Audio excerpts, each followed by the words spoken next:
Well, Brian, it's really nice to meet you. We got that email from your wife, basically talking about some of the issues you're having. Yeah. Maybe you can just summarize them for us. Well, Mike, I've been having some weird back issues when I get back home from work, and I'm thinking it's because I spend so much time in front of the computer in my chair, and I'm there all day, you know, other than like taking a break every now and again, and yeah, so it's I kind of need some help with that. Well, a lot of us now do spend most of our time in front of computers, so let's go check out your workspace and see what's happening. Okay. Well, clearly Brian has a lot of issues. Maybe we can solve some of them today with his workspace.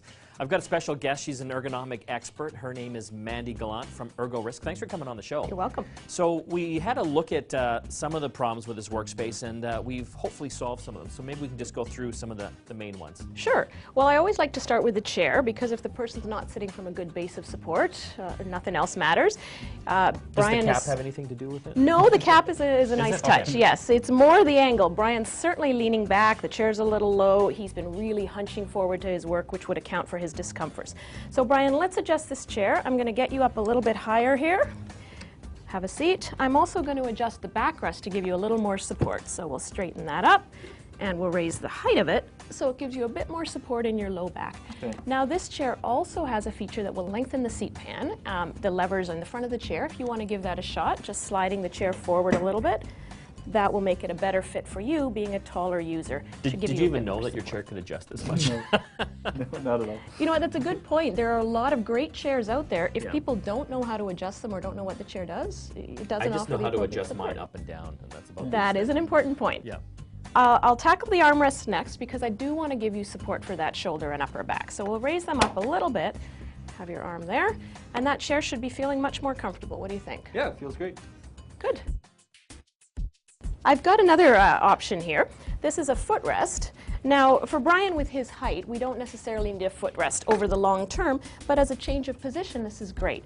This one is adjustable. You have a few different positions that we can lock into, and I'll give you that, Brian. So you can slide that under the desk a little bit. That one's kind of cool. I've tried that one before. It's got the kind of the squishy foam on there, so it's It kind is, of, you can massage yeah. your feet while you're using it. It's a nice option. We've also installed a keyboard tray here for Brian. So that has brought his keyboard and mouse down to a more appropriate height. Things were just much too high on the desk. Now what we want is that elbow height is roughly at the height of the keyboard and mouse. So Brian, I'm going to pop you up a tiny bit higher here. Okay, and slide in. And now this should feel a lot more comfortable for working with a lot better support. What do you think? Yeah, it feels really nice. This has like cleared up a ton of space on his desk as well. Absolutely. And the nice thing about trays, apart from getting things down where you need them, they do open up a lot more desk space. And some trays are height adjustable as well, so that you can have different heights for different users if it's a shared workspace. This is part of Kensington's Smart Fit system. They've got a system here. You basically put your hand on this paper, and depending how large your hand is, you follow the color coding to find out the exact adjustments for it as well. Well, that leads into what we were saying before. If you buy a piece of ergonomic equipment, slap it on the desk, it doesn't necessarily do you any favors unless it's adjusted to fit. So we've also installed a monitor arm here, and I actually have one on my desk. It's great for collaborating because you can basically put the monitor wherever you want, and it gives you a lot of range as far as where you can have that monitor. Absolutely, and we set this at the right height for Brian. I noticed as well you were hunching forward, squinting a little bit, so with a product like this, we can put it far away, bring it close so that it really suits your vision. So go ahead and tuck in there, back in your chair. How does that feel? Feels really good. Do you notice a big difference? Yeah, I do find like with my spine being straight, it's like I feel more alert, more awake. More alert. Because that used to be a big problem. You'd be like asleep on your desk by 2 o'clock in the afternoon. Yeah. So another big thing for me, and I think so many people do this, we sit in front of our computer for hours at a time.